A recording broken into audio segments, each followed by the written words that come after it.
keadilan secara bahasa itu adalah menempatkan sesuatu pada tempatnya dan sesuai porsinya. Ya.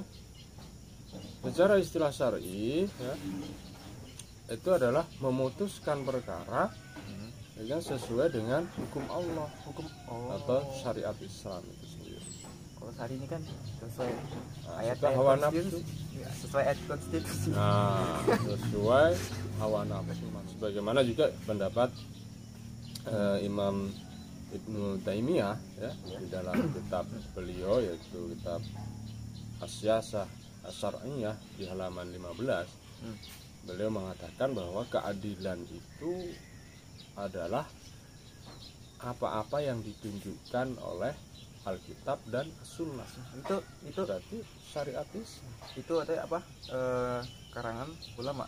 Ya, Imam Ibnu Taimiyah dalam kitab As-Siyasah Asy-Syar'iyyah. Itu sudut kanan atas, sudut kanan bawah. Itu saya apa itu. Itu nanti tanya Ustaz Adi. Ustaz Adi. Ustaz.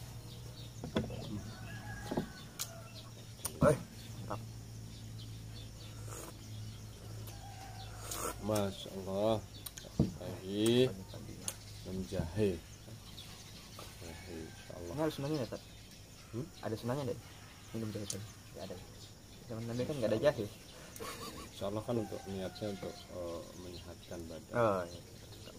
Dalam perkara yang untuk menyehatkan itu kan ada baik dalam Islam.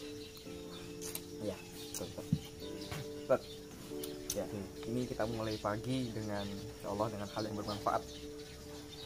Tadi sekarang Ustaz, setiap apa ya, kalau buka beranda di Facebook atau di sosial media lah ya, kayaknya satu hari itu pasti ada saja kasus ya, yang agak kontroversial gitu ya, pasti ada aja lah kasus.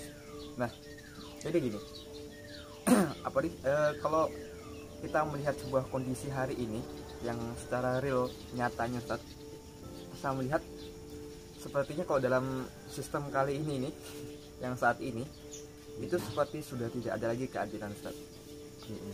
Jadi saya agak berpikir-pikir dulu nih, sebetulnya saya kan sebagai seorang muslim nih, ya kan. Nah, kalau dalam Islam sendiri konsep keadilan itu seperti apa sih? Ya, memang bicara tentang keadilan itu adalah sesuatu yang diimpikan atau didambakan setiap orang atau setiap manusia. Itu sudah menjadi fitrah.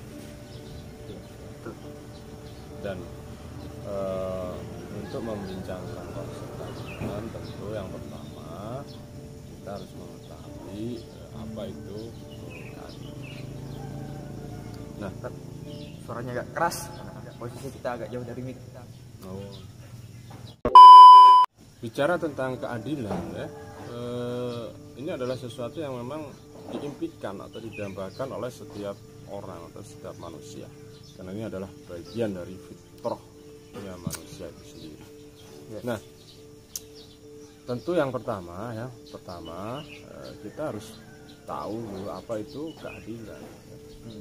Keadilan secara bahasa itu adalah menempatkan sesuatu pada tempatnya dan sesuai porsinya. Oh Ya, jadi bukan cuma pada tempatnya saja, tapi juga sesuai dengan porsi. Oh ya. Oke. Contoh. Ketika seorang suami memiliki 2 istri ya. Istri pertama punya anak 5, istri yang kedua baru 1 anaknya. Oke. Terus dalam memberikan nafkah ya, seorang suami itu tadi tentu jelas harusnya berbeda ya. Misalkan harus sesuai porsinya tadi. Misalkan istri kedua yang baru 1 anak itu cukup 10 juta dalam 1 bulan ya, maka untuk istri pertama yang memiliki 5 anak harusnya lebih dari itu, mungkin 20, 30 bahkan sampai 50 juta per bulan. Kenapa? Karena memang untuk ngurusi ya 5 anak dengan 1 anak itu tentu biayanya lebih besar untuk ngurusi yang 5 anak. 5 anak. Oh iya betul. Jadi, Iya. itu makanya itu contoh keadilan Sesuai pada tempatnya dan porsinya. nah, itu secara bahasa. Bahasa. Nah, Betul. bagaimana secara istilah syar'inya ya? Secara istilah syar'i ya, itu adalah memutuskan perkara yang sesuai dengan hukum Allah, atau syariat Islam itu sendiri. Kalau hari ini kan sesuai ayat hawa nafsu. sesuai ayat konstitusi. Nah, sesuai hawa nafsu manusia dengan banyak kepentingan. Maka yang tahu persis sebenarnya, maka ini sebenarnya sudah sesuai konsep baik secara bahasa dan maupun secara istilah. Secara konsep aturan manusia yang tahu persis kan memang yang menciptakan kan, yaitu Allah Subhanahu wa taala. Gitu, ya. Sebagaimana juga pendapat Imam Ibnu Taimiyah ya, di dalam kitab beliau yaitu kitab As-Siyasah Asy-Syar'iyyah di halaman 15, beliau mengatakan bahwa keadilan itu adalah apa-apa yang ditunjukkan oleh Alkitab dan Sunnah. Itu berarti syariat Islam. itu ada apa? Karangan apa tadi? Ulama. Ya, Imam Ibnu Taimiyah ini adalah ulama muktabar dalam kitab As-Siyasah Asy-Syar'iyyah. Itu sudut kanan atas, sudut kanan bawah. Itu sama apa itu. Itu nanti tanya Ustaz Adi. Ustaz Adi yang luar biasa beliau memang ya. Memiliki kejeniusan yang kelebihan lah kalau saya katakan, mungkin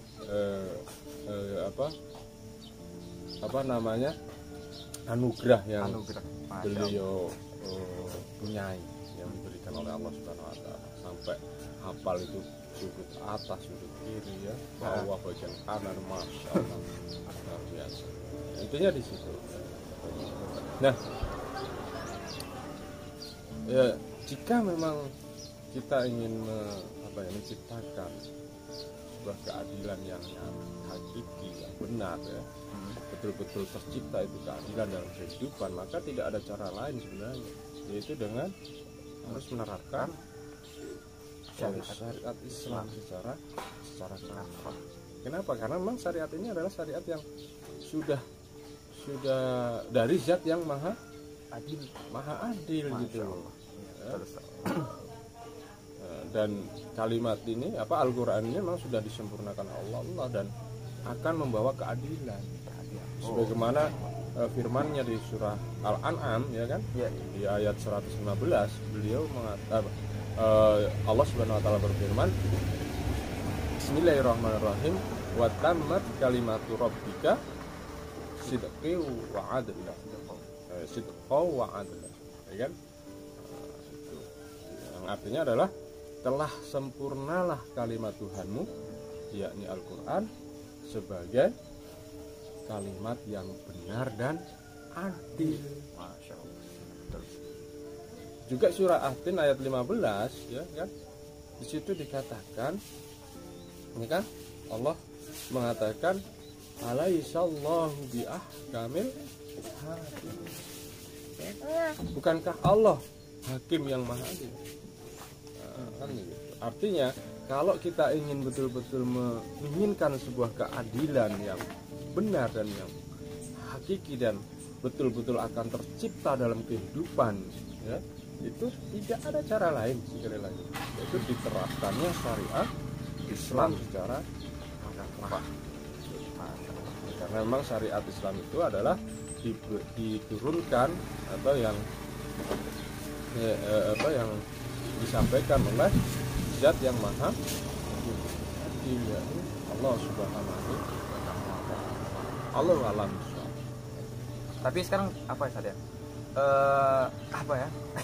Sekarang tuh anehnya malah saya melihat bahkan dari kalangan kaum muslim juga justru merasa apa takut Ustaz. Takut dengan apa? Takut jika malah syariat Islam ini diterapkan. Ini kan saya lihat, wah, dengan yang apa penjelasan yang antum jelaskan dan konsep yang begitu luar biasa, ya kan?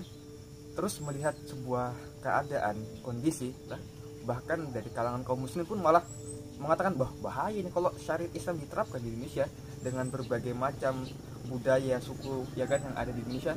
Ini kan menjadi masalah nanti, bahkan bisa menciptakan sebuah perpecahan. Ini bagaimana Ustaz kalau kita menanggapi hal semacam ini?